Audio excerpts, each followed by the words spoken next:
নমস্কার বন্ধুরা, আজ আমি চলে এসেছি নতুন একটা রেসিপি নিয়ে। হ্যাঁ, এটা একদম নতুন রেসিপি। এর আগে কেউ আমি খুব একটা মানুষকে শুনিনি যে এটা বানিয়েছে। আমি একটু উদ্ভট একটু নতুন নতুন রেসিপি মগজ থেকে নিয়ে এসে বানাই। এটা হচ্ছে এঁচড়, দেখলেই বুঝতে পারছেন। এঁচড়টাকে কেটে ধুয়ে আর ভাপ দিয়ে নিয়েছি, এই যে সেদ্ধ করে নিয়েছি। এবার একটা মশলা তৈরি হবে। আমি শুকনো লঙ্কাগুলোকে উষ্ণ গরম জলে ভিজিয়ে রেখেছিলাম, এগুলোকে বেটে নেবো। এতটা আমার লাগবে না, আমি একটু বেশি করে ভিজিয়েছি। আর এখানে আদা রসুন কুচিয়ে রেখেছি, এটাও বেটে নেবো। আলাদা আলাদা বাটবো, একসাথে না। বেটে নিয়ে আগে মশলাগুলো। মশলাটা আমার রেডি হয়ে গেছে। এটা হচ্ছে আদা রসুনের পেস্ট। আর এই লঙ্কার বাটাটা আমি এতটা কিন্তু দেবো না, পরে আবার কাজে লাগবে। 2 চামচ দিয়ে দিলাম। পরিমাণ মতো লবণ দেব। 1 চামচ সয়া সস,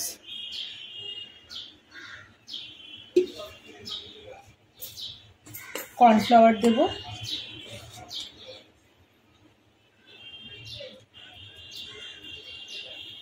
এক চামচই দেব, চামচটা ছোট। আর দেব ময়দা। কর্নফ্লাওয়ারের বদলে চালের গুঁড়ো দিলেও হয়। শীতকালে তো আমি চালের গুঁড়ো দিয়ে করতাম। শীতকালে যেহেতু পিঠে টিঠে হতো, বাড়িতে চালের গুঁড়ো থাকতো, ভালো করে এটাকে মেখে নেব। মশলাটা আমার মেখে নেওয়া হয়ে গেছে। আমি এটা 10 মিনিট রেস্টে রেখে দেবো। 10 মিনিট হয়ে গেছে। এবার এগুলোকে ভেজে নেব। কড়াইতে রিফাইন অয়েল বসিয়ে দিয়েছি। তেলটা আরেকটু গরম হবে, সেটা দেখি একটা আপাতত। যেহেতু লঙ্কা বাটা মাখিয়েছি, হ্যাঁ, তেল গরম হয়ে গেছে, তাই আমি হাত দেবো না। আমি চামচে করে করে এক একটা করে ছেড়ে দেবো। এটা না খেতে মাংসের থেকে কোনো অংশে কম লাগে না, মনে হয় যেন চিকেনই খাচ্ছি। আর আমি তো চিকেন খাই না। আমার পক্ষে এগুলো খুব ভালো। রান্না করি কিন্তু খাই না।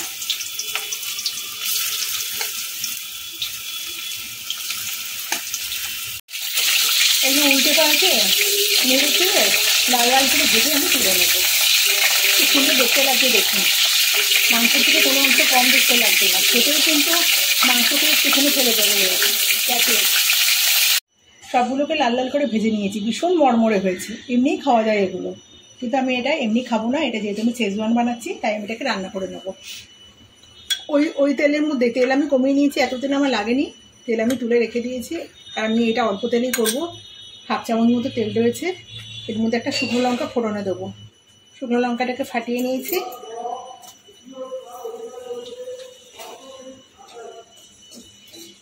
একটু নেড়ে নেবো লঙ্কাটাকে। লঙ্কাটা ভাজা হয়ে গেছে। রসুন আর আদা কুচি এর মধ্যে দিয়ে দেবো।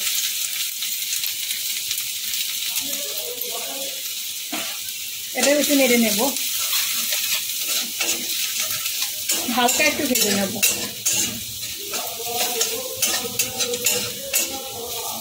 এই খাবারটা না, শেজওয়ান এঁচড়, এটা রুটি, পরোটা, লুচি, ফ্রাইড রাইস, পোলাও সবের সাথেই চলে যায়। সবের সাথেই দারুণ লাগে। যেটা দিয়ে খাওয়া হবে সেটা দিয়েই ভালো লাগবে। রসুনটা ভাজা হয়ে গেছে, আদা আর রসুনটা একসাথে দিয়েছি, ওটা ভাজা হয়ে গেছে।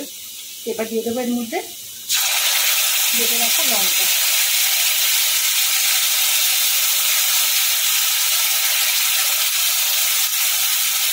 ওই বাটিতে একটু জল দিয়ে সেটাও আমি দিয়ে দেবো। লঙ্কাটাকে আগে একটুখানি ভেজে নেব।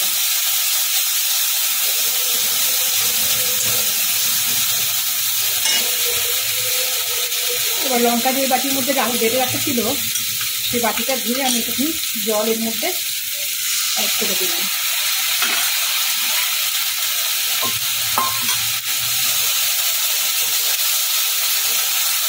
পরিমাণ মতো লবণ দেবো। এবার লবণটা কমই দেবো, যেহেতু আমি সস অ্যাড করবো।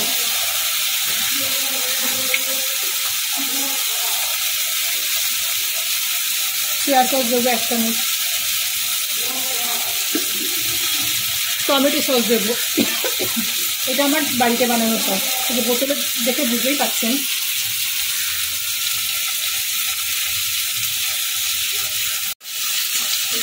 ভালো করে নেড়ে চেড়ে নিয়েছি।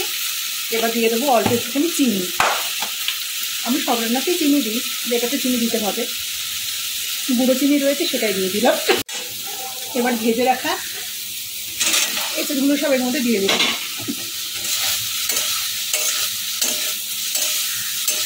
এটা আমি খুব একটা ঝোল ঝোল করবো না, শুকনো শুকনো করবো। এবার এর মধ্যে দিয়ে দেবো কর্নফ্লাওয়ার, 1/2 চামচ গুঁড়ে নিয়েছি।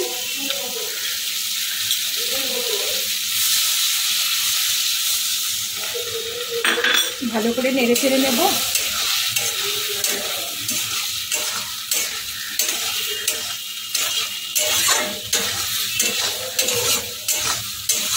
গ্যাসটা অফ করে দিলাম। আমার শেজওয়ান এঁচড় রেডি, শুধু খেয়ে নিলেই হবে। রেসিপিটা কেমন লাগলো অবশ্যই কমেন্টে জানাবেন। আর রেসিপিটা ভালো লেগে থাকলে একটা লাইক দেবেন। বন্ধুরা আপনারা কিন্তু এখন লাইক দিচ্ছেন না, প্লিজ একটা লাইক দেবেন। আপনারা লাইক দিলে আমার খুব ভালো লাগে। আর যে সমস্ত বন্ধুরা এখনো চ্যানেলটাকে সাবস্ক্রাইব করেনি তারা অবশ্যই চ্যানেলটাকে সাবস্ক্রাইব করবেন।